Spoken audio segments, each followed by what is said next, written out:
Welcome to the Green Room, where we explore the environmental issues that green up our world.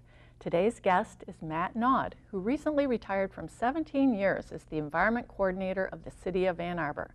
He's here to talk about some of the interesting projects he was involved with during his tenure. Matt, welcome to the show. Thanks for having me.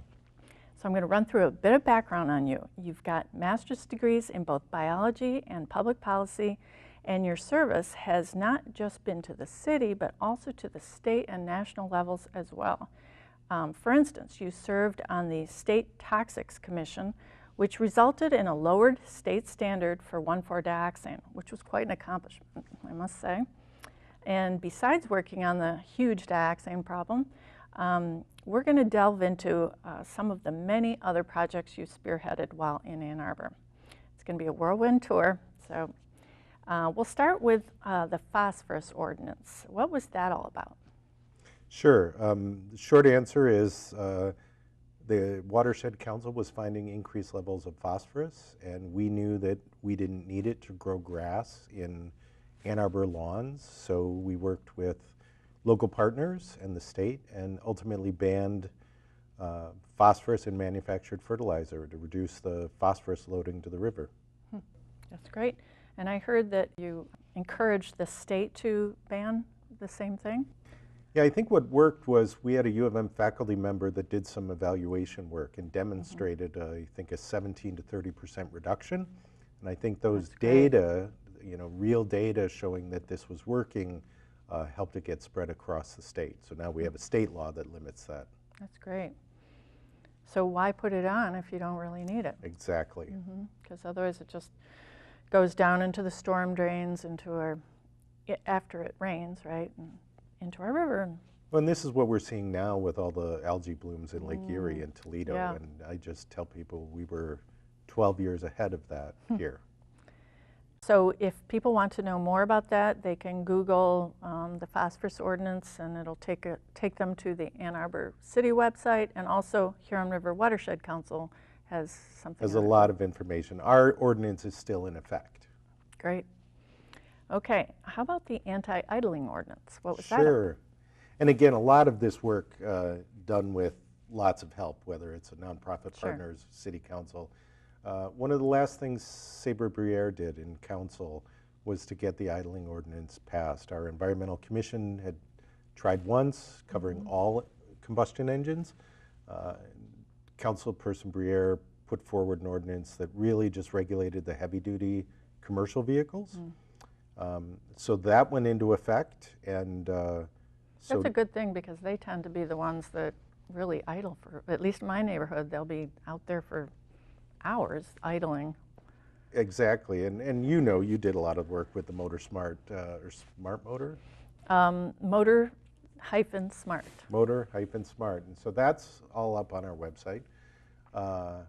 The other thing is the ordinance provides an opportunity that if there's areas where we think there's too much idling, let's say an elementary school where lots of cars are parked idling, the school could post no idling signs, and if it's posted, no vehicle can idle for more than 5 minutes in a 60-minute period.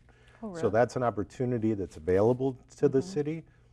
To this point, I don't think we've done any posting yet. So it's not only, an energy, wasting energy, but it's air pollution. So that little kids, I mean, we really don't. And I actually have heard that there can be a lot of idling outside hospitals where they have air vents that go into the hospital. So, I mean, it could be multiple impacts. Right, and we don't have a lot of good local air quality data. So, but everything I've heard, same thing with elementary schools. There's intakes near the front, and with the schools doing less busing, there's more and more people driving, and those become kind of like point sources. Yeah, because they're waiting for their kids with their motors running. Yeah, the Motor Smart website is also, if they Google Motor-Smart Washtenaw County, I'm sure they can get on that website, and there's a whole bunch of different resources that we put together back when we had that task force that was with the city and the county and various other stakeholders. A lot of good information there. Okay, so how about brownfield development? Yeah, so the city joined the County Brownfield Authority right when I started in 2001. Okay. And so I've been one of the staff people working on those. And what our council said was, in Michigan, you don't have to clean up a site. So when you talk about cleanup, it's often very little cleanups happening. In Ann Arbor, they decided that they wouldn't support brownfield plans that didn't have actual cleanup as part of it. So normally you can just pave it over. That's surprising that they would just let you pave it over. It's when Michigan moved to a risk-based approach to environmental remediation. So if nobody's drinking the groundwater, then you can just let this go. But the problem is in an urban area like ours, that contamination is moving generally into the streets, and that's where our stormwater pipes are, water mains, sanitary and storm drains are often not totally sealed. So you could get gasoline getting into a stormwater pipe or things like that. So plus groundwater is all connected, I've heard. Yep. It's connected with the surface water. So any opportunity when somebody's opening up one of these sites to redevelopment, that's really the best time for us to try and find some money to clean it up. So pretty much every brownfield in the city, and I think we've probably had a dozen, you know, it may not be pristine, but the major source of the contamination's been removed. That's great. So, and you put down vapor barriers at least so that the chemicals don't yeah, the rise developers, so like dry cleaning fluid is a real problem, and it's very difficult to clean up the groundwater. So at a minimum, the contaminated soils are removed, but the developers generally putting in some kind of vapor barrier, or in some of them, they've got an area of parking underneath, so that if any vapors were to get through, it's going into a ventilated space and not getting into the livable areas. Great. Let's see, how about the city's sustainability framework? That's a little more complex. What's that all about? Sure, and again, lots of help. Jamie Kidwell was on our staff and did that. So the city of Ann Arbor's had a great long history of planning in a variety of areas. And what we noticed was there were probably 30 different plans out there. Nobody had read them all. Oh my. Nobody was kind of tracking all the various goals, targets, and actions. And we were fortunate at the time. We competed for a $500,000 project with the Home Depot Foundation. Didn't win, but they liked what Ann Arbor and Salt Lake City had proposed in a couple different areas, and they said, if we gave you $100,000, could you do this sustainability framework thing? We think that's a great idea. And so Jamie read all 30 plans. We identified 225 different goals. Whoa. And with 6 different boards and commissions, we narrowed them down to 16, with the idea that we've done a lot of good planning. There's good goals there. Yeah. Let's codify those. So they're now, council approved them, and they're now an element of the master plan. Oh, good. And now, historically, we're trying to build the sustainability framework into the way we do business. So every capital plan has to speak to how it furthers one or more of our sustainability goals. With the idea also that we're done setting goals, let's start setting targets and actions. Great, great. An example might be pervious surfaces, something, I'm just, you know, what would one of the 16 goals be? Oh, now I'm going to draw a blank, but that's okay, because you're retired. Sustainable buildings. You know, we want an active living. You know, we want to create opportunities for people to enjoy the outdoors, and so lots of the parks and rec, the bike lanes, things like that fit under that umbrella of active living.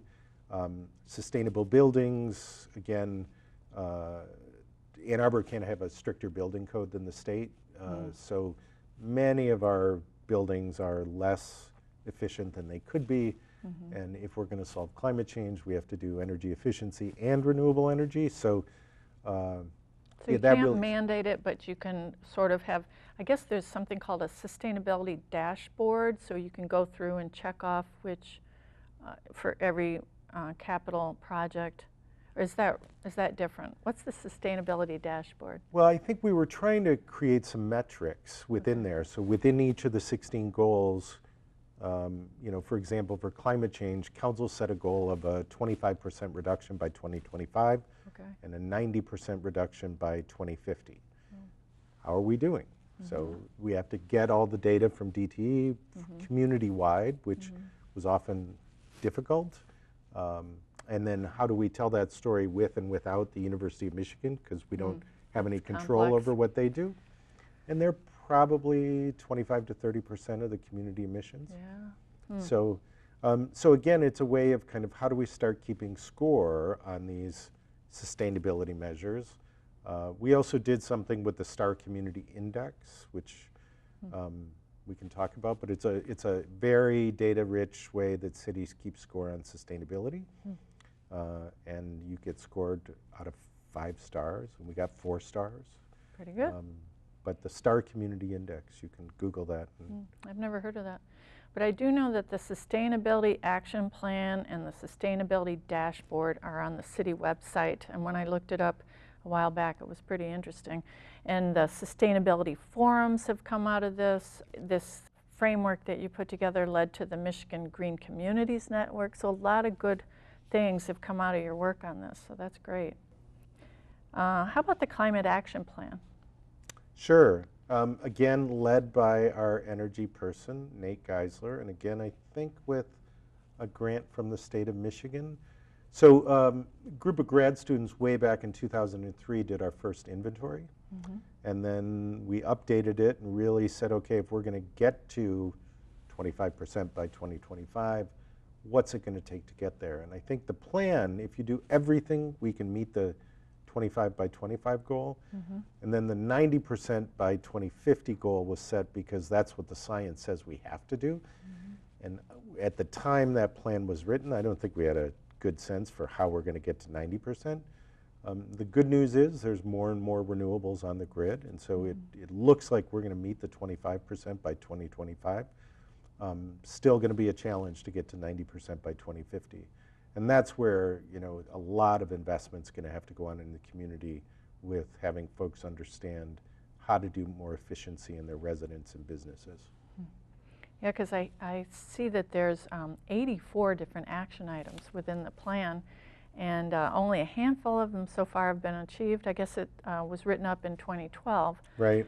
So we've got a long way to go, but I guess funding is a big issue, right? It is. You know, I tell people that Ann Arbor historically has led in the recycling and compost world. I think collectively the Solid Waste Fund gets $12 million a year. It's got dedicated staff, funding. Stormwater, we're a leader in that with our stormwater utility.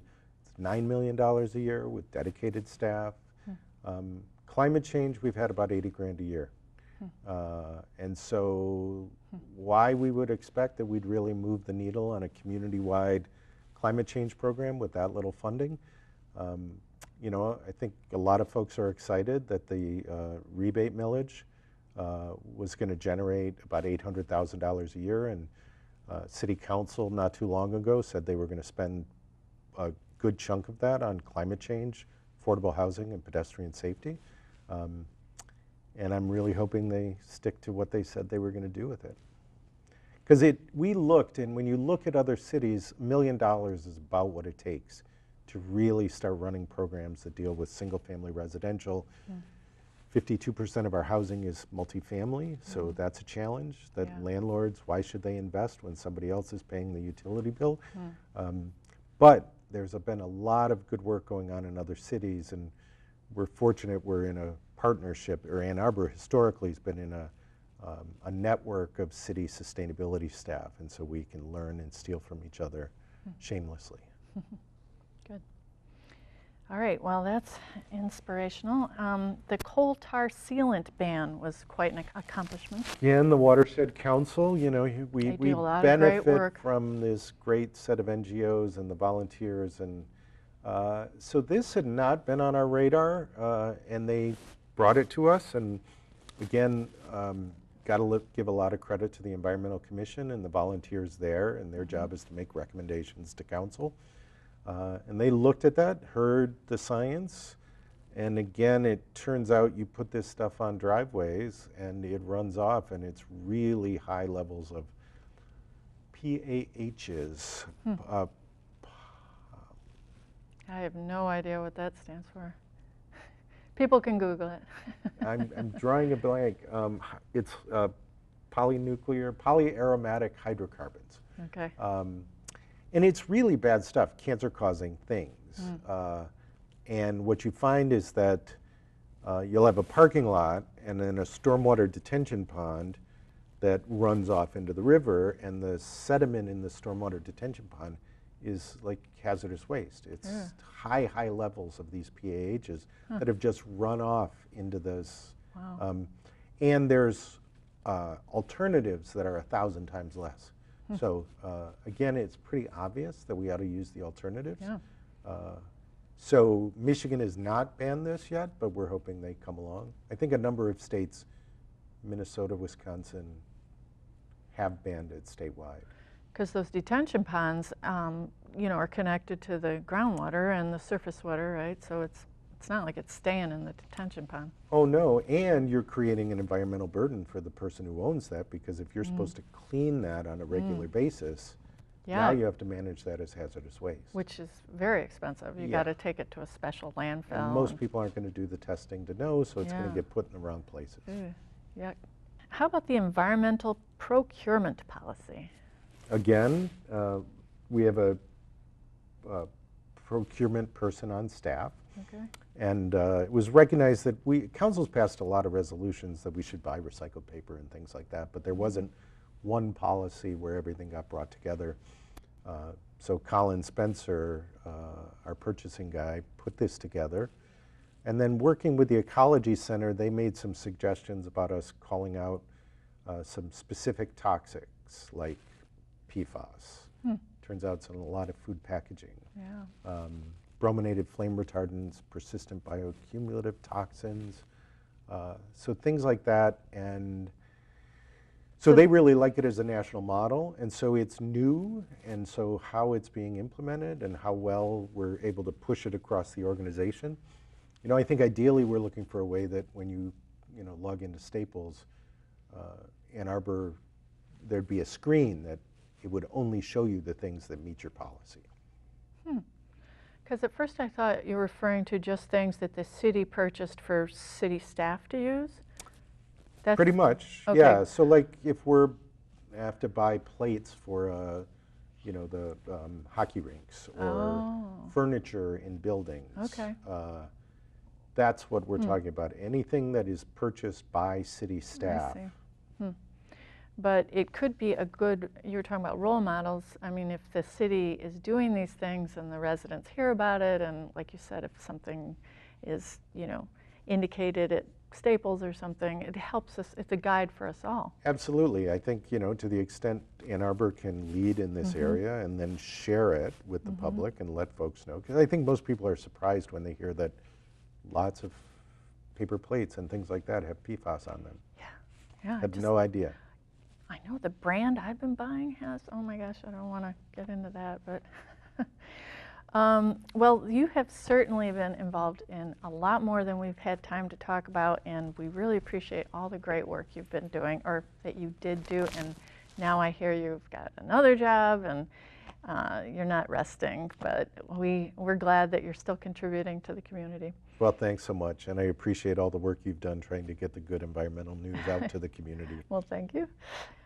So that's all the time we have for today, but thank you so much for being here. Oh, you're welcome, Barb. Thank you. For an online archive of all our Green Room shows, visit washtenaw.org/greenroom. Thanks for joining us in the Green Room.